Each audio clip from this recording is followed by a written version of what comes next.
Chewie. We're home.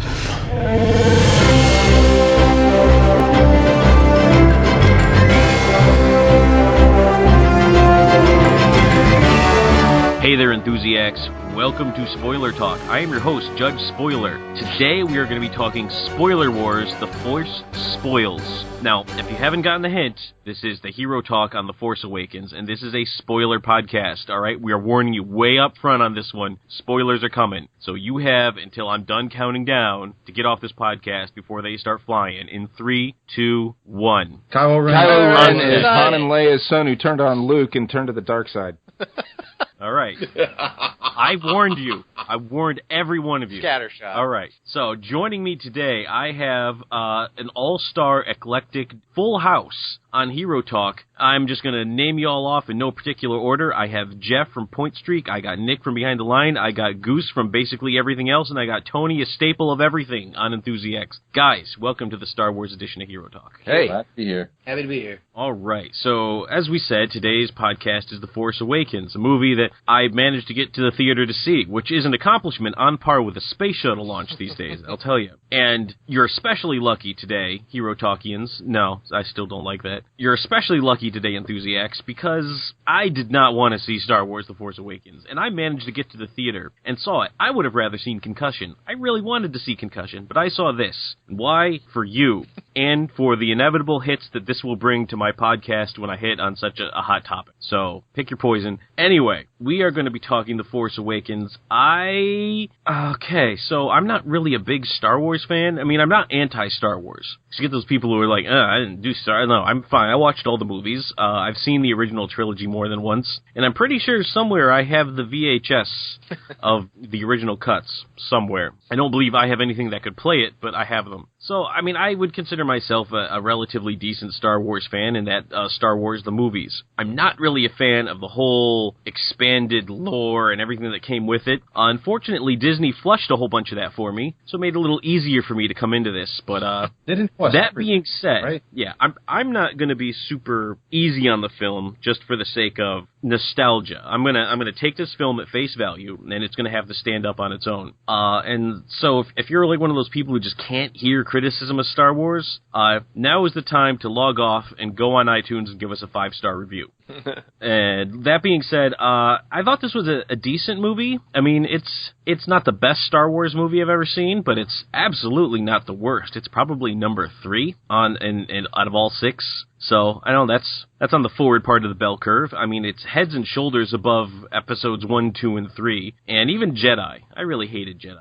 So, if I was a big Star Wars fan, this movie would probably be one of the greatest things I've seen in my adult life. Being kind of a meh Star Wars fan, this movie was kind of one of the meh things I've seen in my adult life. But, alright, so that's enough for me. We'll start with, Jeff. I don't know, what did you think? Are you with me, or did you love it? I'm actually going to be an interesting case then. I am a huge Star Wars fan. Dyed in the wool, love it. Just didn't like the prequels, and this movie was pretty underwhelming to me as a huge Star Wars fan. Found it decent is about as far as I'd go.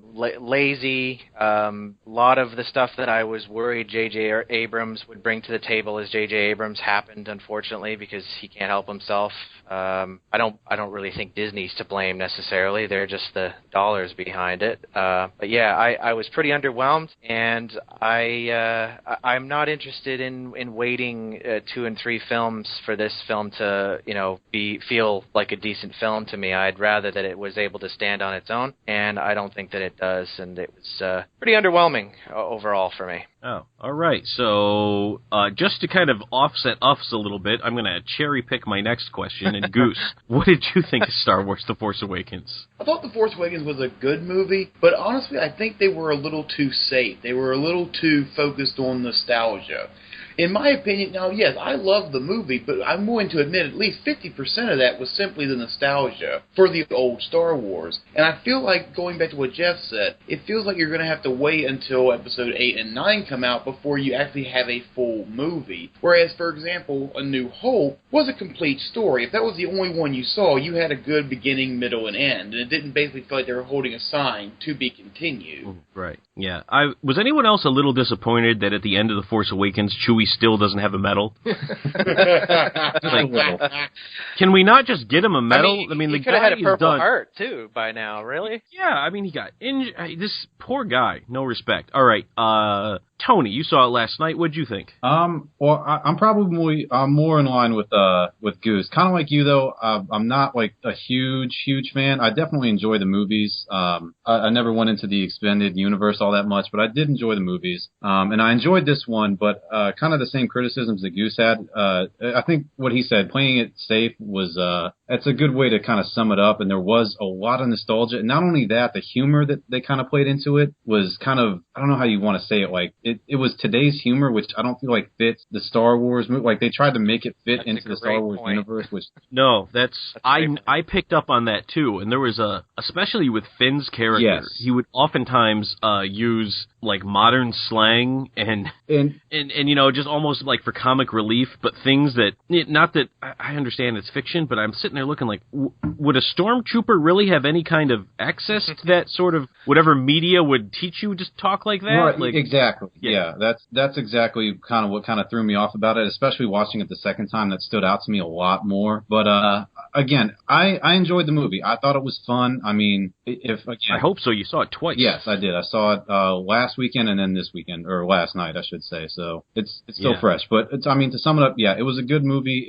It's definitely not without its flaws. But as for someone that's not a huge fan, maybe like Jeff is, I found it enjoyable. I thought it was a good time. Okay. And Nick, we'll end with you. What did you think? Well, just to identify my level of fandom, I have watched all of the movies to date. I've read one or two of the novels. I know who Thrawn is, and I played a good handful of the games. All that said, I found this to be a completely adequate Star Wars film. It felt like Star Wars. That's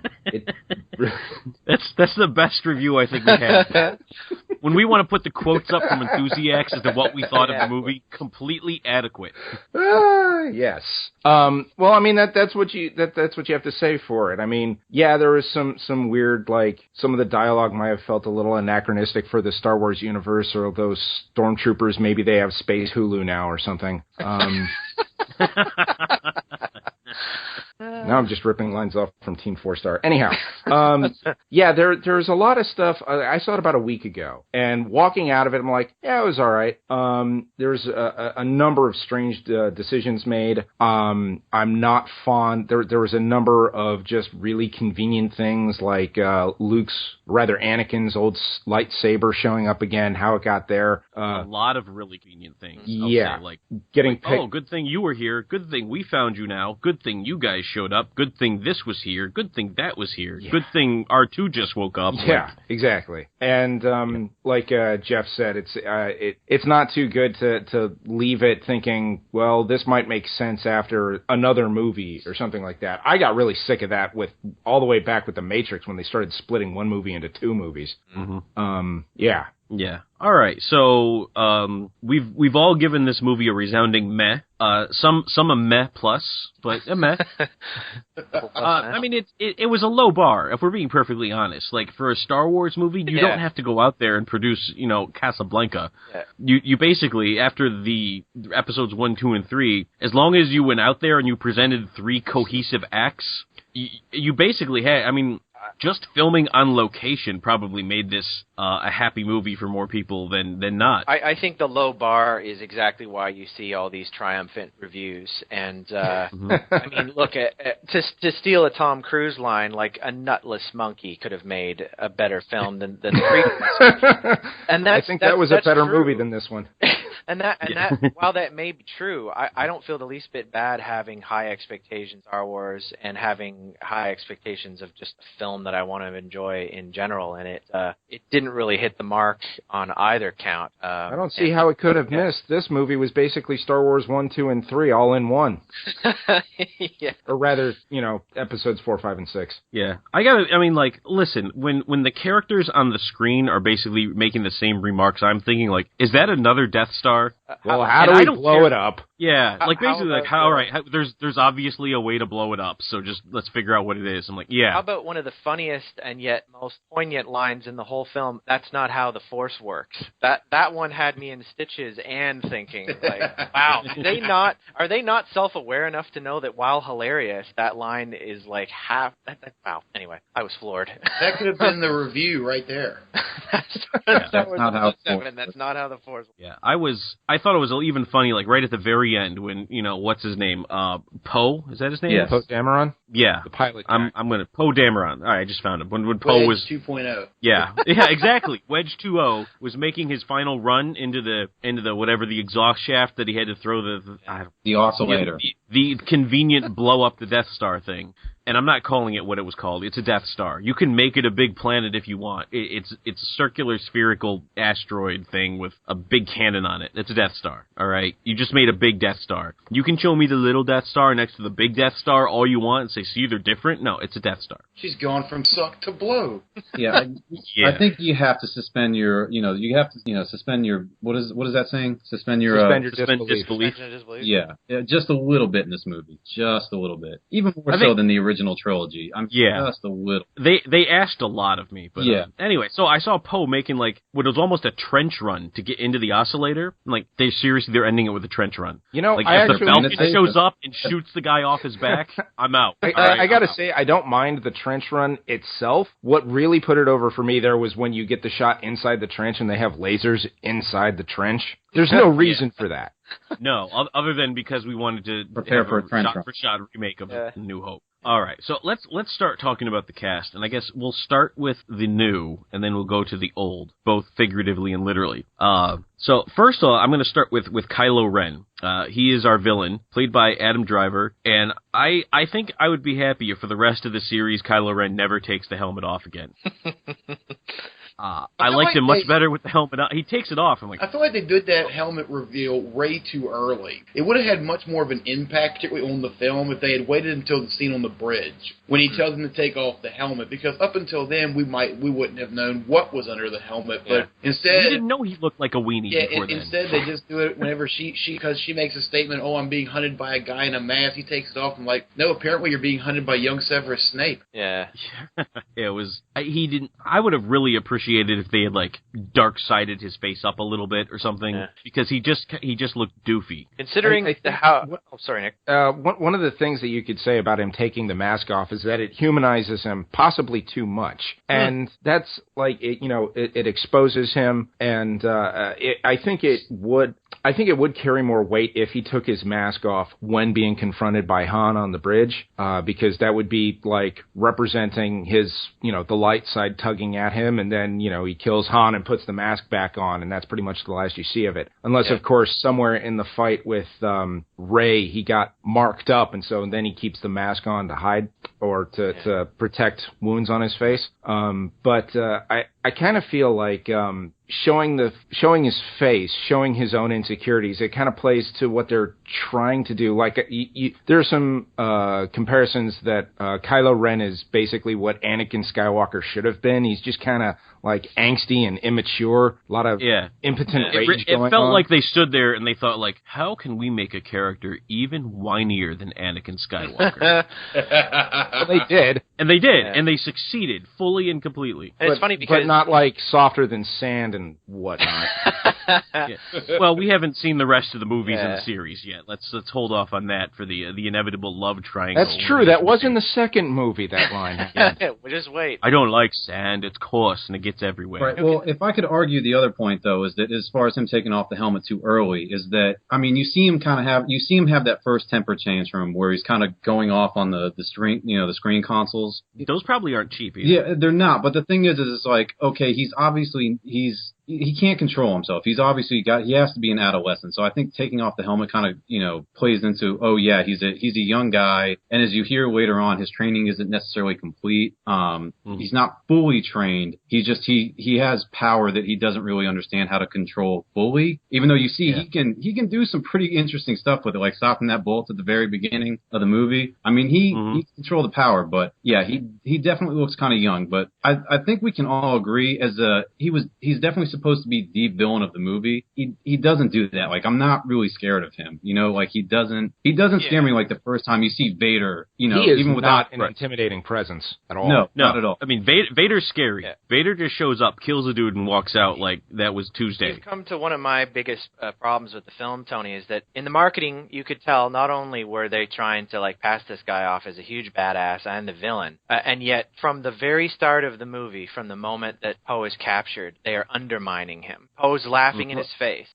He's being a whiny bitch later in the film. He's smashing stuff up. He's getting his ass handed to him by someone who's never used the Force before. Like, by the end of the film, you might hate him for what he's done, if you cared at that point. But you don't fear him at all. And this is supposed to be a Star Wars film, and the main villain is someone you're not the least intimidated by. Right. My thing is I'm fine with them kind of building his arc into he's not really as intimidating at first, and then because of what happens to him in the events of the movie, he has like a reason to hate, you know, Rey and whoever in the light side and everything. Like, he really has a reason to hate them and become stronger and, you know, really develop his powers. But for a movie that's really supposed to kind of bring in a new generation and revitalize the old, like, he's just not. It was a very weird and interesting decision. Yes, they're trying, like you said, they're trying to build up for the later movies, but for this very first intro, like, he's not a sinister character. Yeah, even whenever he was talking to like Palpatine 2.0 and the guy interrupts him, I'm thinking to myself, yeah, if this were Vader, you'd be choking right now.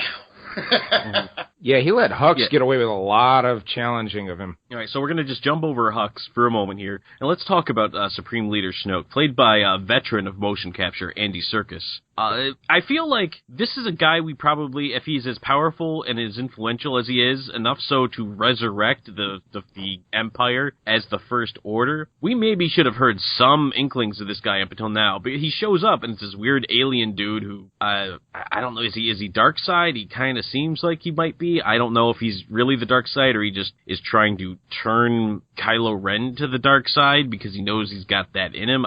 With the Emperor, you sort of knew what you were getting and you got it, but with this guy, it's like he's just, I don't even know if he's really that big a dude or if he just likes big projectors, you know? I mean, it's I wasn't feeling him, and he just felt like I'm the Emperor in this movie. I'm not buying. But the thing with Snoke was that, I mean, the first time you see him, I think we can all agree, the first time you saw him, like, you know, when you didn't know he was a projection, was that he looked pretty intimidating for being that giant. Like, you really haven't seen anything like that in the previous movies, that big, that was supposed to be a main character, whether an antagonist or protagonist. You've never seen that before. So I felt like that would have been intimidating, but then you learn it's a hologram, it's a projection. So you have to assume he's probably embellishing just a little bit, if anything, on his size. So Freud would have a lot of stuff to say about that. Well, to be fair, I mean, even the first time you see the Emperor's projection, it's significantly oversized as well. That might be what they were trying to call back on there. Yeah. Oh, that's right, because the first time it was just a big, giant floating head. Yeah. Yes, the Emperor was the big, giant head. Right, but this time you're supposed to see, like, when you see him, though, at least to me, it looked like you're seeing somebody sitting in a chair. It wasn't just the head. It was somebody, it looked like almost a behemoth sitting in a chair. Yeah, so that's what he looked like just a big, giant dude. Yeah. All right, so before we go too further on with the cast here, I just want to kind of bring up, let's just talk about the First Order in general now. They seem like they have an awful lot of influence and power and basically a pretty formidable force for resources. What's supposed to be the remnants of the Empire, which is, I mean, doesn't exist anymore. They say that the Republic is back. Although at this point, if the Republic's back, I don't see how the people opposing the First Order can still be called the Resistance. Like, aren't you basically just the army at that stage? I don't know. I think the idea is that the Resistance was essentially a private army that was backed like a third-party army. That's the impression I got. Yeah, that was backed by the Republic because the Republic's army wasn't willing to engage the First Order. And as for where the First Order comes from, you're not supposed to ask that question because it doesn't make any sense. Yeah. God forbid that any of this get answered in the movie. On their marketing, because they've put out things before the movie came out that kind of help bridge the gap between Jedi and The Force Awakens. But if you didn't know they were out there, you'd have no idea you were supposed to even look for them. Shouldn't have. for example, a novel I just got finished reading, Aftermath, actually is one of the ones that bridges the gap, and it kind of explains what's going on to a point. Like, the way it just tells the story is that the Republic and the First Order are technically at peace with each other, big quotations, and so the Resistance is kind of like, they're like the shadow army of the Republic. They're not technically aligned with them, but they're not stopping them either. It's kind of like, I'm guessing they're trying to do some kind of Russia-America situation, Cold War, and they just really didn't do a good job of explaining that to the audience, like, at all. I don't think they put that much thought into it. I think Nick is probably closer to the truth, but I think the fact that they never even made any effort to explain is I don't know whether to call it lazy or insulting. But probably more lazy. We'll call it lazalty. I would say I think it's, I think they should have left some mystery into what happened between episode 6 and 7. Like, there should be, obviously there's some considerable time that's passed. There should be some mystery, but I think they left too much mystery into it. Like, I guess there's not much that needed to be explained between episode 3 and 4. Obviously, I don't know if it's the same amount of time. I think it was like 20 years. I want to say that passed between then. 20 as opposed to 30, yeah. Yeah. So, but I guess really nothing of interest had happened between then. But from what you even hear between what had passed between 6 and 7, Luke had he was training a whole new order. Hell, Leia and Han had a son. I mean, all these things happened, but you really get you just kind of hear about it. But there's more that should have been explained, especially like you guys are saying, kind of tying it back to the first order. There should have been a little bit more exposition on that. Yeah, because it didn't make sense. Although I really like how the stormtroopers look in the first order. I thought that was a pretty good redesign. I'll agree. Okay. Oh, yeah, all right. We got to roll with cast. Because we need to. There's so many stinking people in this movie. So John Boyega as Finn. I liked Finn. I just kind of think they didn't have enough for him. Like, he was established because they thought to themselves, we're going to need a Han Solo-like character after we kill Han Solo. So we need to establish him now so that he can do Han Solo stuff in the second film. I agree. Good actor. Just, again, like I said with my intro, just the modern humor that he gives, it feels so out of place. Like, it really does. Yeah, it felt like he was a character just designed for us to like. They didn't really have anything for him to do, per se. He was just kind of there to say, here's a cool guy. He'll be better next time. And then that's it. I think it's more along the lines of they went very far out of their way to make him an everyman, the identifiable person to kind of carry the crowd along. Because really, to kind of touch on some other characters, there's a lot of, like, they took elements of Han, Luke, and Leia and kind of mixed them up in people for this movie. To the point where I kind of looked at Rey and thought she was all three of them at once. A little bit. And didn't need anybody else. A little bit she was, yeah. Well, I mean, you got Poe Dameron, who's supposed to be like the crack pilot, but I mean, Rey's apparently an awesome pilot already anyway, so. Now, I get why she would, know how the Falcon works, because she spent basically her entire life scavenging parts off of ships, so she's probably learned a thing or two about construction, but I don't get why she's such a good pilot, because all she's ever driven around, as far as I know, is that little speeder bike that she has. Yeah, that was, speaking of suspension of disbelief, for me, that one was a bridge too far. Yeah. Yeah. But yeah, Finn in particular, the performance was fine from my opinion. I really think pretty much all the performances were fine. But the concept of a stormtrooper turning, interesting. The concept of a stormtrooper turning that fast on his first combat assignment is weird. Yeah, it was right. That's another one of those conveniences that came up. Yeah, it was so abrupt that most people presumed that he was the one who suddenly became Force aware, because that was about the only jump people were able to make in their head to why would a stormtrooper suddenly just desert like that, unless he suddenly became Force aware and was able to sense what he was doing. Yeah, it felt like an entire movie's arc within a first 10 minutes. Well, I think that's also the cultural influence of Space Hulu. Yeah.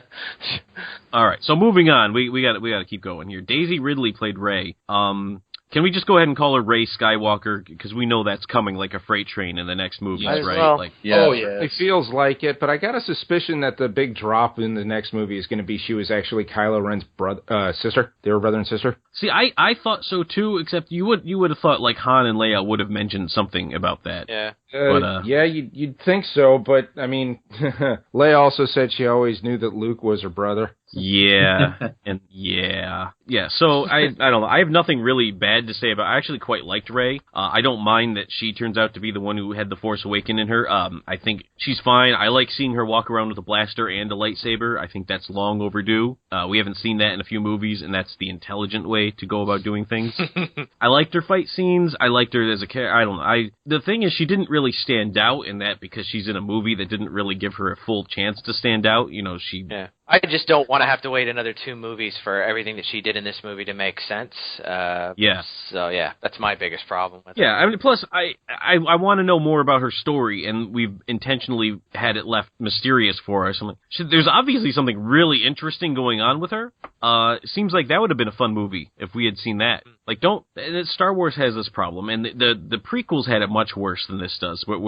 You hear the remnants of something that would have been a really, really cool story to see, and then they just move on with it. That's what Rey's story kind of felt like. Oh, something really cool with your background story. Can I interject something though? Well, I agree. I think her acting was fine, but if we can talk about the lore, the story about her for a minute. So she's waiting for her quote unquote family to come back for her, right? And we see her when she comes back. She's marking on the wall, how many days it's been, and you see this wall is filled. And she went from a child to being, who knows, 18 or however old she is now. So years and years, decades at least, right? And then she learns, she hears from Maz, the people that left you behind, they're never coming back. You have to realize that. And she does. How do you not realize that? How do you keep going on? I don't know. Maybe it's some kind of childhood trauma that you just can't accept the fact that they're never coming back. Like, I don't know. I just found that a little weird. I mean, it could be. It did feel a little off when she's all like, no, I have to get back to Jakku. Is that the name of the planet? Right. Yeah. I mean, it did seem really, really forced how, like, she was in this, like, horrible existence in Raku as basically a scavenger. But, she's like, I have to go back there just in case. Yeah, again, the acting was fine. She portrayed that role fine, but it seemed and again, I don't know. I've never been through some kind of childhood trauma like that, so I don't know. Maybe you hold on to something that isn't true. It felt weird that you've been counting for so long. I don't even know how you still have space on that wall to keep marking. I mean, I don't know. It felt weird, but otherwise, I think the acting was fine. She did the character a good job. Yeah, she was fine. And well, if the next movie basically just focuses almost exclusively on Rey and Finn, I'll be okay with that. I like these characters. You can go ahead and make movies about them now. You have my permission, Disney and J.J. Abrams. So when you listen to Hero Talk to find out if you have permission to go ahead with the other 2 movies, you officially have my permission. But because we speak for all the fans. We do. Just a quick aside, Abrams isn't on episode 8, right? Oh, what? Is he? Well, he's not directing it. No, he's not directing. Not directing it. I thought I saw an article that said he kind of like gave his okay to the script of 8, but he's not actually directing it. All right. Well, what do I know? All right. I guess we found out what you know. Okay. Let's see. Poe Dameron was played by Oscar Isaac. I actually kind of like the Poe and Finn relationship, even though they seem like they went into like real good bro friends in like about 4 minutes of interaction with each other. Not even, but I still liked it for some reason. So I guess mission accomplished. But that's it. I mean, other than that, he's there's nothing else to say about him. He's a pilot. Yeah, I'm glad they didn't focus too much on him because it's like I really feel like he probably wouldn't have brought a whole awful lot to the movie as just being, cocky but humble pilot guy. No, and they do portray him as the best pilot in the Resistance. I think they do a pretty good job of that. The escape scene and then the infamous the atmosphere battle where he takes down however many TIE fighters in that one single shot. Yeah, that was pretty cool. Yeah, that was like a great whoever scene. Put that together. That was pretty sweet. All right, so I'm kind of done with the new, unless anybody's got somebody that we want to talk about. Does Max von Sydow count as new? Who? He showed up and said some things. He's the most experienced actor and had like nothing to do in the movie. Oh, sorry. Who was that? Max von Sydow? Yeah, he was completely wasted. Absolutely wasted. Now who was he? He was the guy that Poe Dameron picked up the map from at the beginning. Oh, was he from the original trilogy? No. Nope. I kept getting the feeling like I was supposed to have known him from somewhere. No, he's that's kind of the feeling that scene engenders. He's a guy that you would think that he would be have been got for the same reason that they got Peter Cushing or Alec Guinness or Saruman. You know what I mean, though? An older actor who has a lot of gravitas, who brings something to it, and then they use them for like 30 seconds. Like, just really curious choice. I mean, he was one of the ones that everyone pointed out in the early casting stuff as, that could be interesting. What's he doing? Got to be a villain, though. That's what I was thinking. Yeah, he's not doing much. I guess we also need to talk about Gwendolyn Christie as Captain Phasma. Captain Fantastic marketing? Yeah, I really thought Captain Phasma was going to have more to do in this. You mean anything to do? Yeah, her Hallmark ornament was like the get this year. Like, that was the one they kept behind the counter in the case that you had to pre-order and get your name on the list to buy. And in previous years, that's been like Tom Brady and Elsa. So... Just to give you the idea of how high up that she was, and yet you watch the movie and she basically she was kind of shows up once. Flaw. Yeah, she shows up once. Yeah. She talks to Finn, and this, you know what? When they're trying to take down the shield and they just point a gun at her, and she's like, "I'll just take it down, but my people will get you." Like, hang on there, Captain Phasma. How about you just don't take down the shield? Right. And speaking of the shield, Han, why don't you tell everybody your light speed trick? I'm sure those X-wings can pull up a lot better than the Millennium Falcon can. Stop on a dime. This seems like a pretty nifty little trick you ought to tell people about. All right, so now we're on to the old. So Harrison Ford comes back as Han Solo, and then he dies. He's been wanting to kill this character for some 30-odd years, so I guess he finally got his wish. Yep. So on a catwalk that didn't have a railing for whatever reason. It did at the beginning, just not towards the center. Right. There's no reason for there not to be a full railing on that. Is anyone out there actually like under the impression that anyone had a choice in his character being killed off? I mean, everyone's on board with the fact that Harrison Ford forced their hand, right? Like that. Oh yeah. Harrison was like, "I'm not going to do any more of these, so you better kill off Han." Well, here, Jeff, let me pose an interesting question to you. As probably the biggest fan here, would you rather him be in the film at all in this capacity? No, I would rather him not be in the film because I don't want Harrison Ford to get his way. He's a grumpy old jerk, and that was the thing that pissed me off the most, is that he is like, his character dying. If it made any sense or there was any value to it, it would be fine. But what pisses me off the most is that he got way out of all this. I would rather them have just written him off and said, "Sorry, Harrison, we're not going to give you your bazillion dollars to get your way." He didn't want to be there. His foreman echoed that. I got about 30 seconds of joy of seeing the character back until I realized Han Solo's died a long time ago, and this is neither the man nor the actor that he was years ago, and this is a waste of everybody's time. No one else had a choice, so don't get mad. Don't get mad if you didn't want him to die, folks, because that was always going to happen. Honest to God, it reminded me way too much of his turn when he did the fourth Indiana Jones movie. It felt like he was going back to a character that he didn't want to play anymore, but screw it, the money was too good to say no. Yep. I need another vintage Mustang. I crashed one in a golf course in California. I need another plane, so I'm gonna have another go around. I thought the acting was passable for him up, as an aged Han Solo, but the death scene is another thing entirely. Greg, I don't know if you wanted to save that until later, but nope, I did not. Since that's got to be the big spoiler that everybody was trying to save everyone from not discovering, right? Is that Han Solo dies in the movie? You're talking a sentimentality-free podcast. It didn't help. They telegraphed it from like a mile away. Anyone watching that movie who didn't see it coming at least a minute early wasn't paying attention. I walked into the movie figuring Han probably wasn't going to live. I mean, honestly, I just thought, wow, they got Harry Ford back. He's probably trying to kill Han Solo. Yeah. See, I didn't think his death really. They tried to make it have gravity. And kind of people described in their movie theaters like there were gasps. And in my theater, I guess we were all cool. Or I saw it about a week after it came out, so probably everyone in that theater was on their second viewing. But nobody gasped. Everyone's like, yeah. In both viewings, nobody gasped. Nobody gasped either. It didn't happen. Yeah. I think another one of the reasons they tried to do that was to give the mentor gets killed moment, like with Obi-Wan. Yeah, although... but he wasn't. That's yeah. Yeah. Well, I mean, in general, for Han Solo, not to knock Harrison Ford, because he's a lot more rich than I am, but I had a really hard time seeing Han Solo in his performance. I mean, and I think to the most part, a lot of us have kind of gone to that point. Like, it was, you saw a little bit of Han Solo, but you kind of basically just saw old bitter Harrison Ford. Mostly, yeah. And why did he name his son Ben? Like Luke naming his son Ben, that makes sense. Right. But Han Solo didn't really have any special relationship with Ben. He thought he was a crazy old religious fanatic. Maybe it was Leia's choice. Yeah, but then Leia knew him as Obi-Wan. Help me, Obi-Wan. You're my only hope. She recognized Ben Kenobi right off. I just thought strange choice. I mean I understand they can't say Anakin because they can't do anything that's even remotely related to the previous expanded universe or whatever they're calling the expanded universe now. But I kind of was hoping for a name better than. Well, see, his full name has been there, done that. But Boom! Oh, got him. Oh, wow. There it is. Out of the park. There it is. And we can end the podcast now. And we're out. All right, no. So Mark Hamill came back as Luke Skywalker. Didn't say a word. Didn't say a word. The thing is I see him and it's like, oh look, the trickster grew a beard.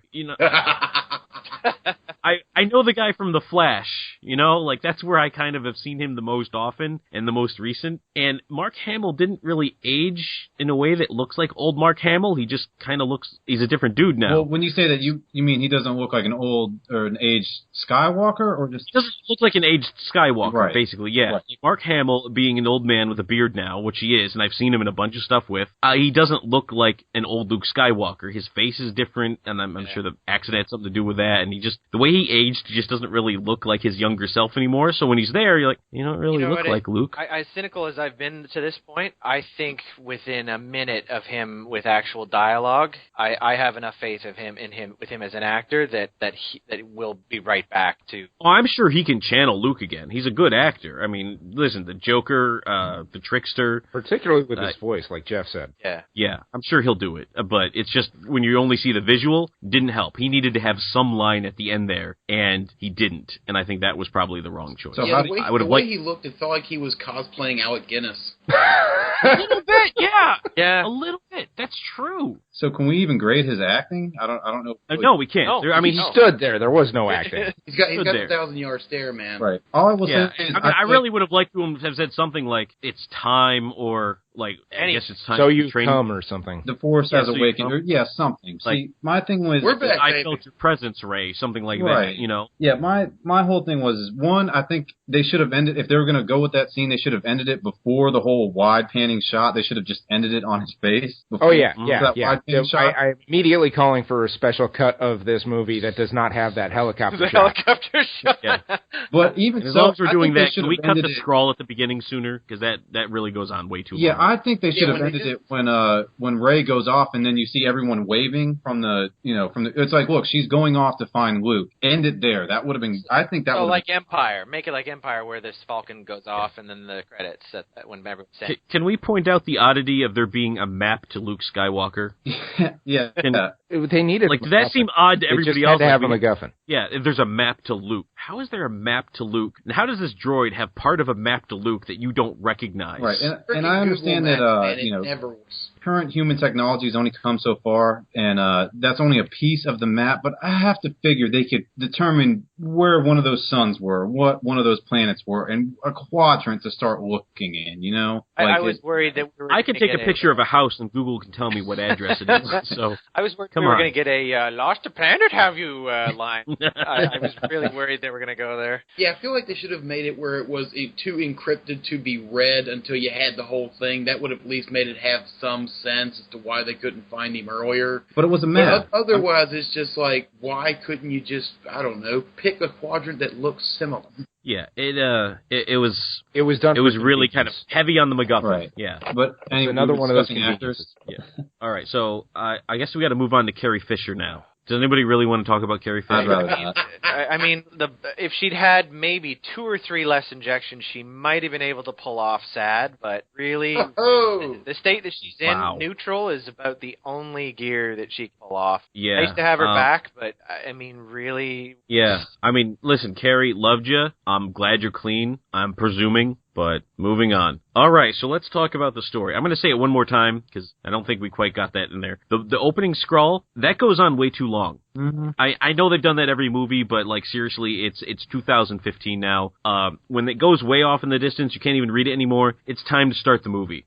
Don't make me sit there keep looking at those little yellow letters flying off. So you're not necessarily saying the context of what is being told, just how long the actual... Yeah, just how long they stay on the screen. Like gotcha. Once you presume I've read them, now it's time to cut to the start of the movie. These dang millennials and their attention span, they can't sit for this kind of time. Yeah, I'm like, time is money. Like, it went on a little too long in A New Hope, and now we have to sit through the whole thing every single time. You were lucky to get Greg in the theater at all. Don't push it.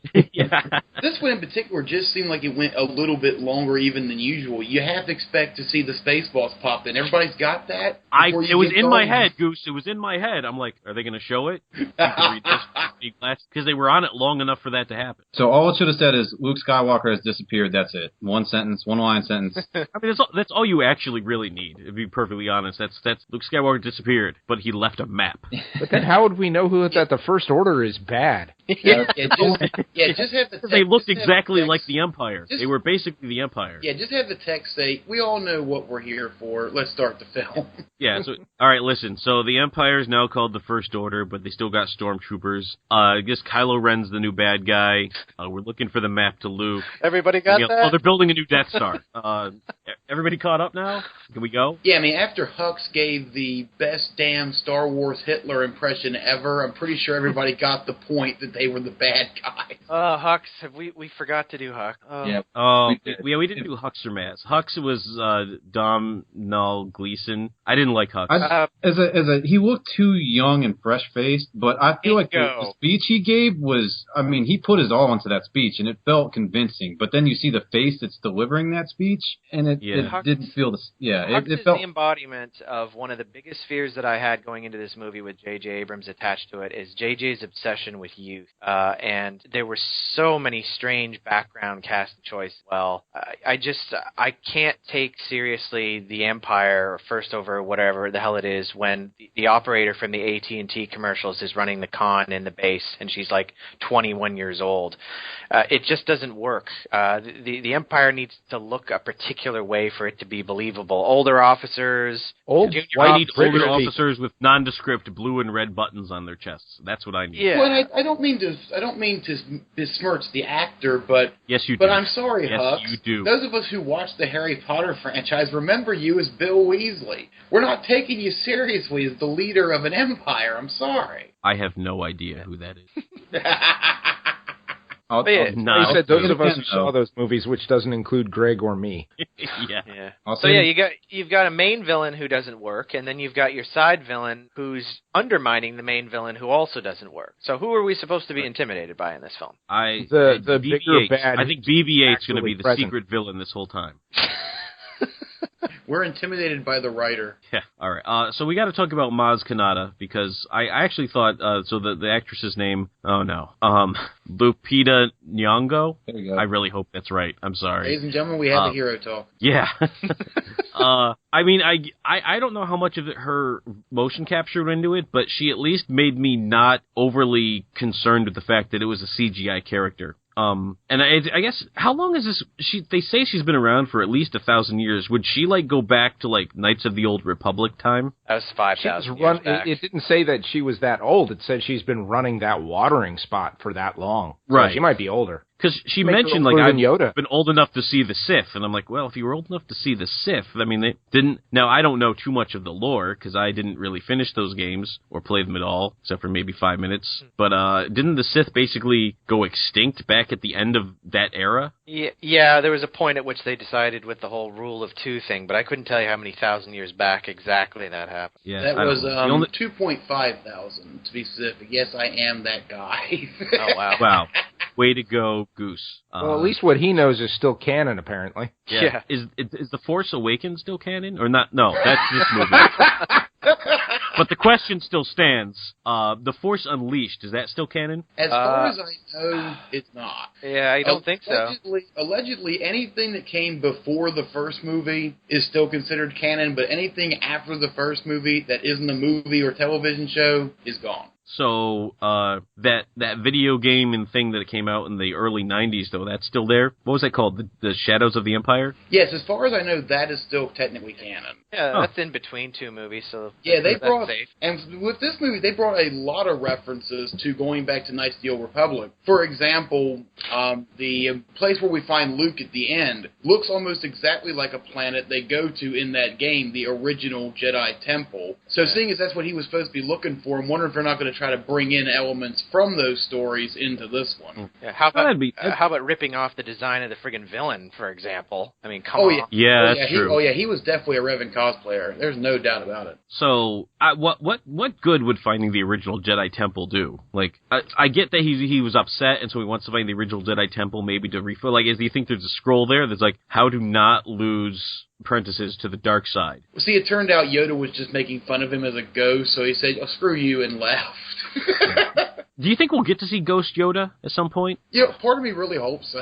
I mean, I really don't want to see Ghost Vader because I'm afraid it's going to be Hayden Christensen. But I would be okay with Ghost Yoda, I think. Here's a question. Would you be okay with Ghost Obi-Wan if it's played by Ewan McGregor? Probably, actually. Yes.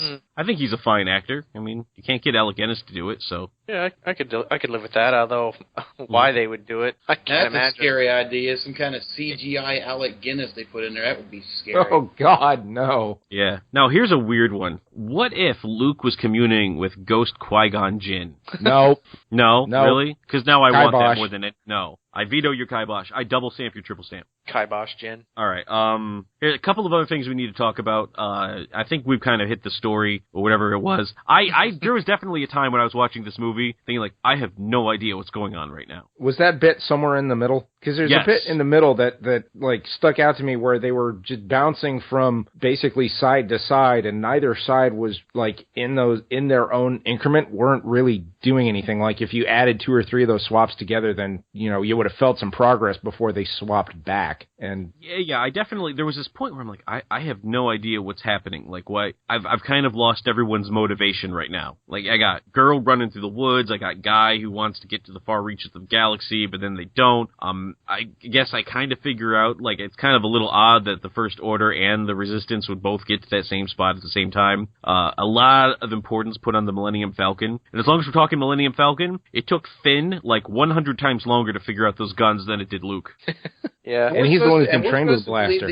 Finn's been trained, so we're supposed to believe he knows what he's doing. Yeah, Luke just gets down there and like, all right, how does it work? Get the thing between the things and shoot, got it. And he starts blasting. Finn takes a while to figure it out. Now, granted, he was a stormtrooper, so his aim is a little off. Well, that's true. Hey, I gotta point out a couple things here with that. One, the First Order troops here, I think they did a pretty good job of making them look kind of brutal, like when they would just go in and just destroy everything, like when they were, calling in air support to destroy the watering hole there. Yeah. But I do also got to point out, even in the original movies, the stormtroopers only really misnamed characters. In fact, in the first 2 movies, and I'm not counting Jedi in this observation here. So in the first 2 movies, it starts with the stormtroopers just killing rebels all over the place. So apparently the only thing more pathetic than a stormtrooper is a rebel trooper.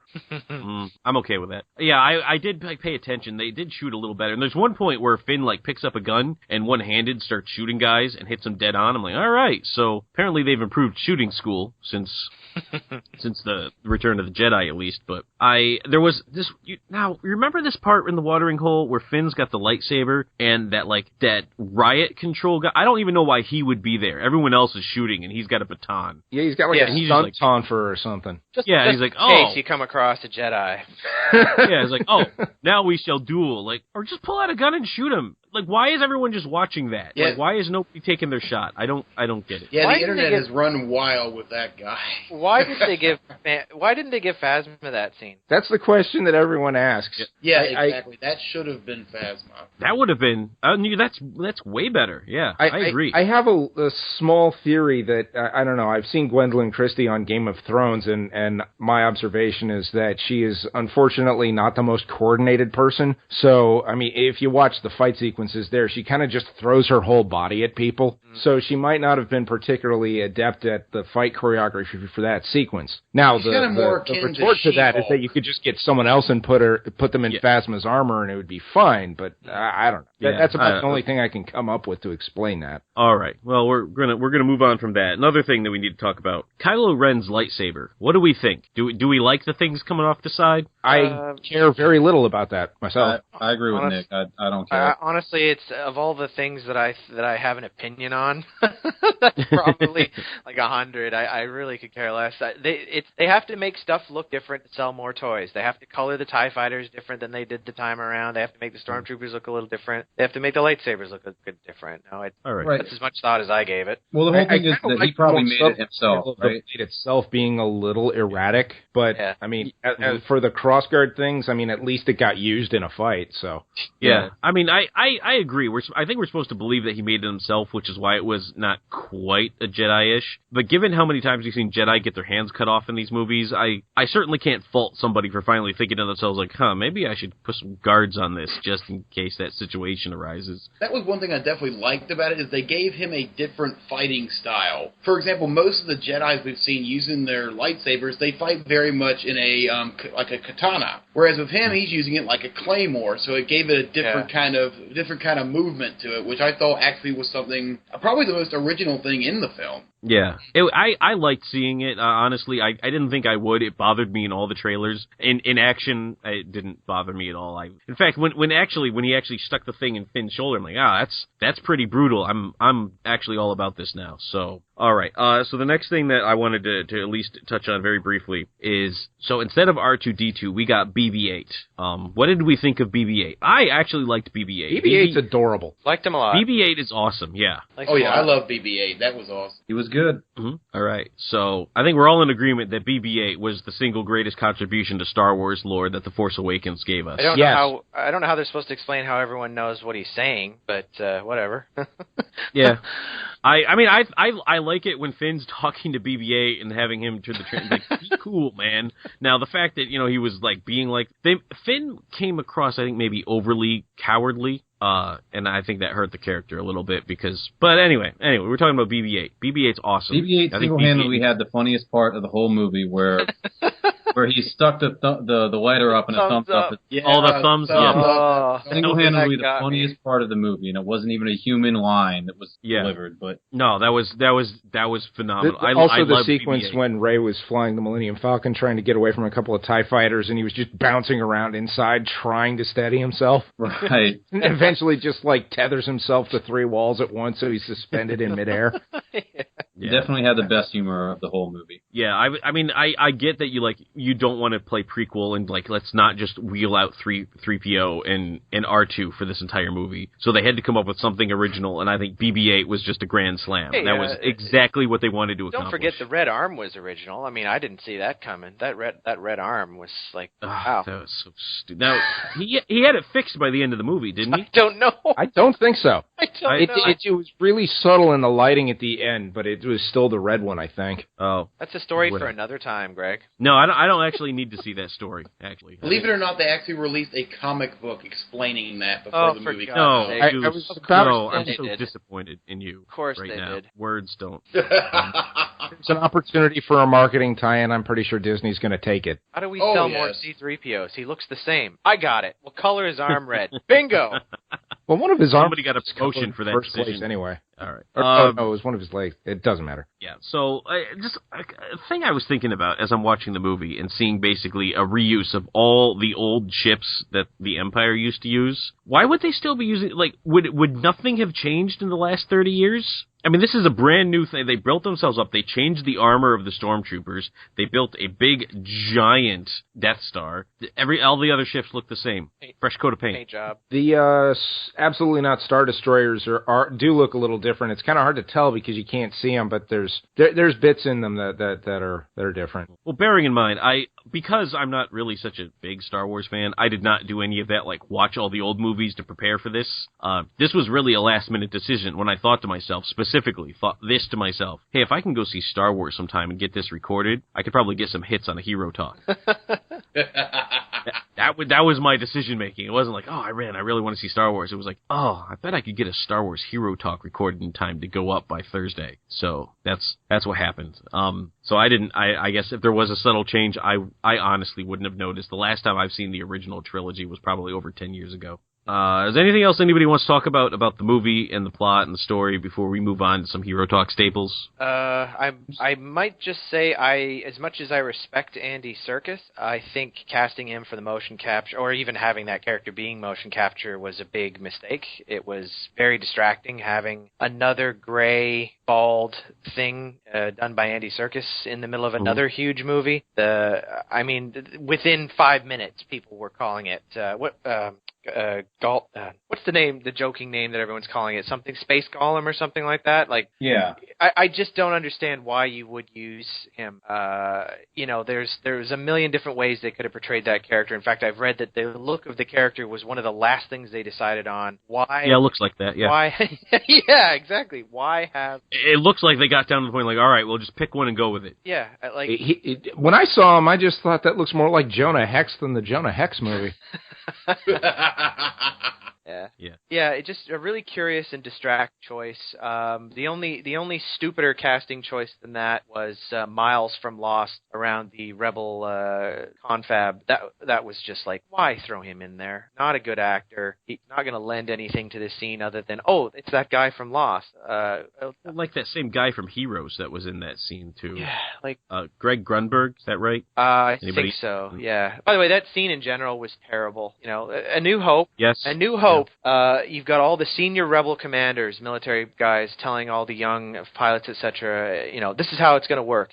Force Awakens, we're all just going to have a chat around this thing, and we're just going to throw out ideas, and then we're just going to throw something together, and that's our big plan. But the whole thing was dumb. I mean, we've talked about it already. They basically sit there and be like, well, these stories always dictate there's a way to blow it up, so just tell us what it. Like the actors were just like, all right, just get to the part where we can start the mission at the end. Yeah, the fact that they literally said in a line of dialogue, these things always have one fatal flaw. What is it? Like you people are self-aware at this point. I know, and like the idea that like they used it and then like, well, here's the schematics we were able to find from our spies and what Finn was able to tell us. Like, see, the schematics can't even be the MacGuffin in this film. You had them already. Why not? Yeah, see, that would be my biggest complaint with the movie, I think, as a whole, is that, even Finn says it. He was sanitation, which I still don't understand because he was deployed on a mission. How is a stormtrooper sanitation? I don't know. That doesn't... I already answered this. You're not supposed to think about that part because it doesn't make any sense.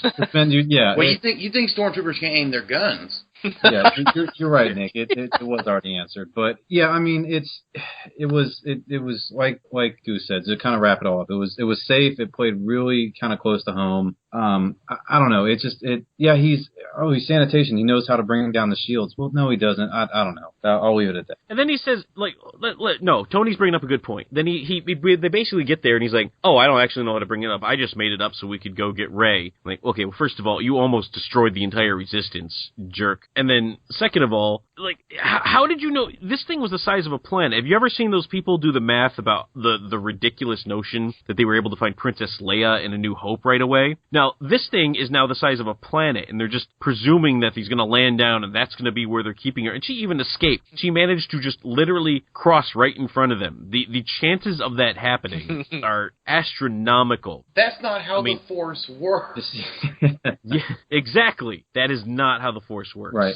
One other thing I might bring up, though, with the weapon itself, the Starkiller base, I think the scene of it actually being used and how powerful that thing was, and just the scenes were kind of quick, but hell, it destroyed a planet and 5 of its moons, and it completely just obliterated I think that was supposed to be every planet in that star system. Right. I mean, that was a powerful scene. Like, it really drove home how I thought that was great. It traveled across, the galaxy. I thought it was great, but okay, so it sucks up the energy from the sun. So it fired once. You never actually saw it suck the energy from the sun the first time. Right. But then you saw it suck up the second time. Again, the whole suspend your disbelief, but this just drives it to a whole new level. They made it seem like you have to suck an entire sun for this thing to fire once. So that planet they blew up, was that supposed to be Coruscant? Yes, originally that was J.J. Abrams' idea was to have that be Coruscant and all the planets around it, kind of like blanking the slate for future projects, and then the higher-ups at Disney were just like, no. Oh, because that would have made sense, right? That they would have just gone right back to where the old Senate. Oh, whatever. Yeah, it would have. All right. Anyway, I'm done thinking about it. So I'm looking over the casting. There was a bunch of people that had cameos as stuff in this. Like Daniel Craig. What's his name? Simon Pegg, Judah Freelander, Warwick Davis, staple of Hero Talk. Yeah. We wouldn't have Hero Talk if it wasn't for Warwick Davis. Yeah, so lots of people. I'm not going to go into who they were because I don't care. Yeah, okay, we're done. Now is the time on Hero Talk where we talk about what our favorite parts of the movie was. And, Tony, I'll start with you. I think I mentioned it earlier, but I really like Poe as a character and how they, established that he really was the best pilot in the Resistance. But as I mentioned before, that scene where he was in atmosphere on, did they ever name that planet with the watering hole? Star Killer. No. Yeah, they did. Yeah, with the watering hole. I'm sure they did. But whatever when it gets attacked and you see him take out, at least nine TIE fighters in that whole sequence. That I think that was my favorite scene, just establishing him as a character. Yeah, okay.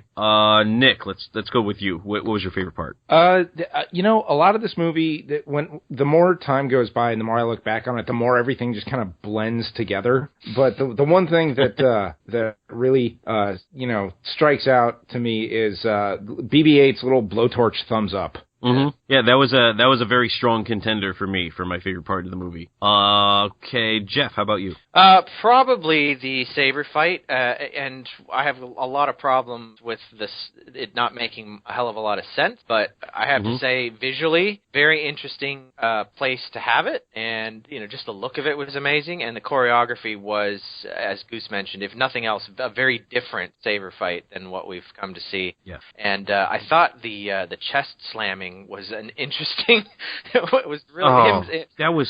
I don't know whether I liked it or not, but it was kind of weird to have him take pauses in the middle of the fight to do stuff. I think what he was supposed to be doing there was hitting his own wound from when he got shot with Chewie's bowcaster. Right. It was like he was supposed to be. I've seen some people thinking that what he was doing was like hitting himself in the wound to channel the pain to kind of like either psych himself up or kind of charge the pain into the dark side and channel it. That's what I got. Yeah. I kind of got that he was just trying to sort of take his mind off of it by hitting somewhere else, but I don't know. It was kind of silly looking. Whatever it was, the meaning wasn't exactly clear on film. Yeah, did anyone else have an issue with the fact that when they were shooting that thing earlier, it was like blowing people up and it hits him and it's just like a regular gunshot wound? I do. Yeah. But I think the idea was to I think it was supposed to be a subtle way to try to make him kind of badass, but it didn't work because it was more along the lines of all of a sudden this was less effective for no clear reason. Yeah, not to mention he also stopped a bolt earlier in the movie, but he couldn't stop this one. Mm-hmm. But anyway. A bolt that came from behind him that he stopped, but he wasn't able to, don't give me some explanation. For people and fewer distractions, he was less effective. Yeah. And there was no reason for him to even be walking across that whole open chasm anyway. And, you know what? I refuse to believe that in some 35 years together, Han has never fired the boltcaster before. Oh my God. Yeah. Yeah, that was beyond suspension. I like this thing.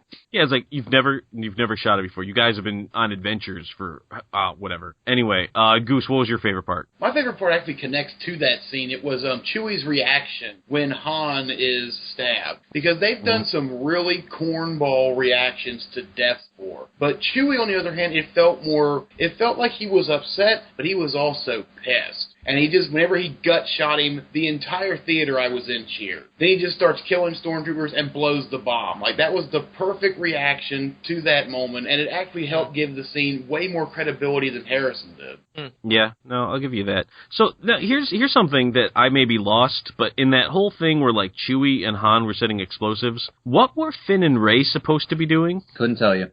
I don't know. Yeah, all right. So, because all I basically saw them do was just run to the top of that tower and then watch Han get shot and then walk away. They were supposed to let the light in so that I guess Kylo could have that moment where he's like, the light side is calling to me again, and then the weapon stops charging and the dark side, or the dark envelops the scene, and then he's like, I can finally finish what I needed to do. There was some symbolism that they were trying to do there, which I think kind of worked and kind of didn't, but that's otherwise I don't know. I don't know what they were doing up there. All right. I think one of the main things was that they needed a convenient reason to be there to see it happen. Right. Yeah. All right. All right. Yeah, go ahead. I'm done. No, okay. I was just gonna say it's my turn, but we can keep talking about how stupid that was. I'm okay with that. No. Well, Greg, what was your favorite scene? My favorite scene. So I was very close to the BB-8 thumbs up, but I think my favorite scene, and it wasn't even a really good action scene, but like I said, I just for whatever reason I really seemed to like Poe and Finn together. Like it just worked for me. So when Finn sees Poe at the watering hole, I think that was the watering hole, right after that battle, and he sees him for the first time, and they see each other, and they're like, oh, I thought you died, and they're like, oh, here's your jacket, like, no, keep it, looks good on you. I like that part. It did feel a bit, the best way I can describe it is it felt true. Yeah. I mean, given that these characters should not have been able to develop such a close friendship in the ridiculously short time they've known each other, it was a very genuine moment that just really worked for me, and I liked it. I suppose to some extent I can accept a quick, firm bond forming, considering both of them immediately came out of a trauma. Like, you can argue about why that was so traumatic for Finn. That didn't make a lot of sense, but Poe had just been very fiercely interrogated, and Finn, they helped each other escape, so. Yeah. There's something. I mean, I'm okay with it. And so if Poe and Finn end up being, if it's like the Poe, Finn, and Rey show next movie, I'm okay with that. All right, so now we got to score this guy. If you don't mind, I got a question for everybody before we get to the scores. Why not? This is going to sound a bit weird, but one of the highlights of the prequel trilogy to me, the one thing I liked, was Ian McDermott's performance as Emperor Palpatine. I think he exuded a ton of charisma in that. Absolutely. Does anyone think anyone in this movie had as much charisma as he had in the prequels? No. Oh, hell no. Interesting. I think that's an interesting measuring stick. Yeah. I will also say, Nick kind of brings up a really good point, is that we talk about what good things came out of the prequels, and especially Episode 1. One was Darth Maul, who I like much better as a villain than Kylo Ren, and so much so I would have just accepted if he was the villain of this movie, somehow. Stitched back together, Greg? Yeah, but Homeboy comes out, the Grand Lord Baldhead comes out and says, I've brought back Darth Maul. I would have been like, all right, I'm okay with this. Let's roll with it. Yeah, I totally bought it. I don't even care how. He just did it. It's magic. Whatever. That's how the Force works, apparently. And another thing... Hey, Darth Maul was able to fight off two powerful Jedi at once and kill one of them. Yeah. I'm not sure if that whole the Clone Wars TV show is supposed to be canon, because he did come back in that, I think. But then Disney bought things and they moved it, so I don't know if any of that actually still counts. It might have. I think that was on Disney. And anytime I hear about the Clone Wars show, I only think of the micro-series one, the Gennady Todorovsky one. Yeah. That was good. That was actually very good. It was about... And if anyone hasn't seen it, if you want to know why anyone should like General Grievous, watch that. He's terrifying in that. That was so much better than the movies were. Yeah, and brought him back in place of Kylo Ren, and that could have worked. Well, let's not go crazy there, Goose. But then you wouldn't have someone whose name is made up of Skywalker and Solo. Yeah, all right. Another good thing that came out of Episode 1, and I really kind of remember when they had that the Dueling Fates, that musical score that came out? We didn't really feel like we got a really good new original piece of score for this. It all was reused from stuff we've seen. Nothing here stood up to the Fates. Do you want to know what the only piece of music, new music, that I actually noticed and had any effect on me at all was the sort of very sparse sort of piano music that was playing when Rey was exploring it on her own. It was unusual. I don't know if I'd go so far as to say ill-fitting for Star Wars, but unusual. But I noticed it. I didn't notice any other music the whole time. Yeah. Other than every now and then they'd play something and be like, oh, I remember that from the original trilogy. Yeah. Oh, I recognize Leia's theme. Yeah. Oh, yeah, that's music they used to play. I mean, we didn't even get an Imperial March, and I don't think we will, because it was Vader's theme. Not even when they showed Vader's mask, we don't get to get a little Vader in there, but... Yeah. It really kind of hit me, because I'm like, man, even the original trilogies produced some decent original music. I mean, the dueling... Yeah, Duel of the Fates, prequels. for example, is memorable, if nothing else. It's extremely memorable. It was very well done. It was good. People were so amped for this movie because of the Dueling Fates. We didn't know it was going to suck. All right. Now, moving on. All right, now we got to score it. So I hope you guys have had your thinking caps on. Think of fun things to give this movie. Jeff, since you said, oh, yeah, I'm going to start with you. Well, I think even Unkar Plutt would agree with me that this film is worth 3 dehydrated green bread servings out of 5. That bread was weird. And I'm a little disappointed you looked up that guy's name. I had to make it work. All right, Nick, I'm going to go with you. What would you score Star Wars: The Force Awakens? I would give this movie the Death Star 2. All right, you're going to steal mine. Fine, whatever, jerk. All right. Goose, what would you score Star Wars: Force Awakens? I'm going to give this 9 BB-8 thumbs up out of 10. All right, that's pretty good. Tony, what would you give Star Wars: Force Awakens? I would give this movie 3 Wrath Tars out of the 4 that Han Solo probably should have captured. All right, that's fair. And I'm going to give this movie a lightsaber that's kind of wavy with a couple of jaggy things coming out the side. Nice. I mean, that's about right, isn't it? Like, you have the original lightsabers, and then this one's kind of jaggy, and it's got some extra things coming out the side, but it still does the job. Yep. I think that's a good metaphor. The lightsaber is the perfect metaphor for the film. I suppose the rating for the prequels would be a blaster, then. Yeah. It's just a bomb. I think I would give the sequels just Jar Jar Binks. There you go. You asked for him, you got him. You so upset the fan base. Yeah. Misa glad I didn't have to see this, Jar Jar. I can't do that.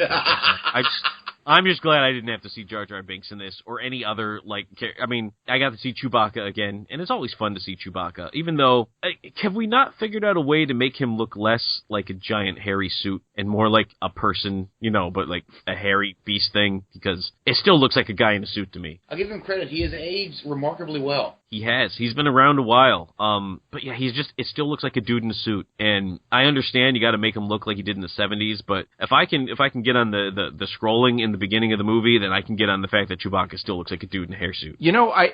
One thing I noticed, his bandolier actually looks worse now. Really? I did not notice. I seem to recall in the original movies everything was like square, it looked whole, and I don't know, it might have been a stylistic choice, but there was points where it looked a bit more like they were all beat up or I caught myself thinking that they looked like they were holding things that were just duct tape wrapped on itself to make a package to hold in the bandolier. Well, maybe, man. How much fan service was in that Millennium Falcon, though? Let's be honest. Like, when they find, the training droid and the game turns on, that was a little overdone. Yeah. A little bit. Yeah, all right, and no one has cleaned this ship in decades.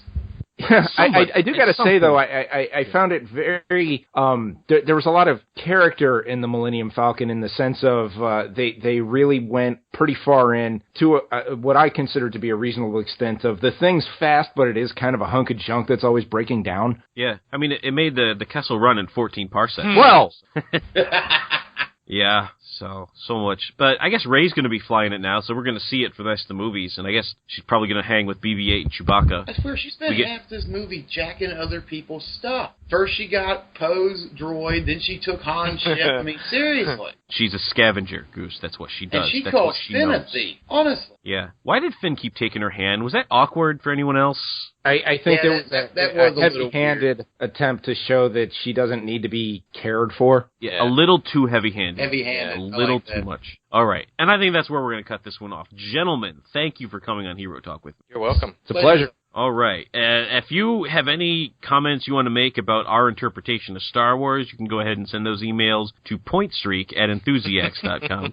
Because I don't really want to hear him, and Jeff sees the fan, so send it his email. I don't care. If you have any praise you want to give us, any praise, if you want to tell us about how awesome we are and how brave we are and any other things like that, you can go ahead and email herotalk@enthusiacs.com. You can also tell us if you want to be in one of these movies, if you want to request a movie, anything anything except the prequels. We're not going to do those. For more content, including Point Streak and our new podcast, Behind the Line Radio, you can go to Enthusiacs.com. Check us out there, including all of our articles, like The Attic, written by Goose and our own Dark Princess. You can check us out on Twitter at Enthusiacs. We're Facebook Enthusiacs. We are YouTube. The channel is Enthusiacs. And we are, what else are we on? I think that's it. Is that everything we're on? Sure. And as always, I will see you right back here for the next Hero Talk. Okay. Let me just write down Star Wars. Nothing but Star Wars. All right. I'm not going to use that, obviously.